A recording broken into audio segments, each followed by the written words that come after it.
সালাতের নিয়ত কিভাবে করতে হয়? খুব দরকারি প্রশ্ন ভাই। নামাজের মধ্যে নিয়ত কিভাবে করবেন? নিয়ত হলো মনের ইচ্ছার নাম। নিয়ত কিসের নাম ভাই? মনের ইচ্ছা। আপনার মনের ভিতরে যদি এটি থাকে যে আমি এখন ফজরের নামাজ পড়ব, দাঁড়ানোর সময় আপনি হাত বাঁধবেন আল্লাহু আকবার বলে, এখন আপনার মাথায় আছে যে আপনি ফজর নামাজ পড়বেন, তাহলে আপনার নিয়ত আছে, যথেষ্ট। ফজরের কি সুন্নত পড়তেছেন না ফরজ পড়তেছেন আপনি সেটাও জানেন, বাস, তাহলে আপনার নিয়ত আছে। নিয়ত হলো ইচ্ছার নাম, বাস। মুখে নাওয়াইতুন বলার কোনো প্রয়োজন কোরআন হাদিসে কোথাও মুখে এই নিয়ত মনে যেটা আছে এটাকে মুখে উচ্চারণ করতে নামাজের জন্য নির্দেশ করা হয়। এগুলো বক্তাদি কায়দা ইত্যাদি পাবেন, কোন হাদিসে পাবেন।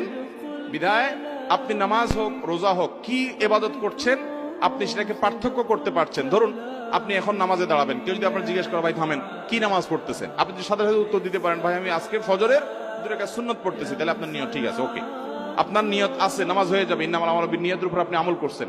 আবার যদি আপনি ফরজের নিয়ত করেন, কেউ হাত জিজ্ঞেস করলো ভাই আপনি কি পড়তেছেন, আপনি বললেন আমি ফজরের 2 রাকাত ফরজ পড়তেছি, ওকে। জোহরের সময় আপনি হাত দিয়ে নামাজ পড়তেছেন, কি নামাজ পড়তেছেন? হাত তোলার আগে আপনার মাথায় আছে যে আপনি জোহরের 4 রাকাত সুন্নত পড়তেছেন, অথবা ফরজ অথবা পরের সুন্নত, যেটাই পড়ছেন ওটা আপনার মাথায় আছে, বাস, তাহলে আপনার নিয়ত আছে। প্রথম হলো আপনি ইবাদতের নিয়তে করছেন, কি ইবাদত করছেন, কোন ওয়াক্তেরটা করছেন, ফরজ করতেছেন না সুন্নত করতেছেন, এটা আপনার মাথায় আছে, বাস, এটার নামে নিয়ত। নিয়ত হলো মনের ইচ্ছা যে আপনার প্ল্যানটা কি, এটা আপনার জানা আছে, যথেষ্ট। নিয়ত আলাদা মুখে উচ্চারণ করার প্রয়োজন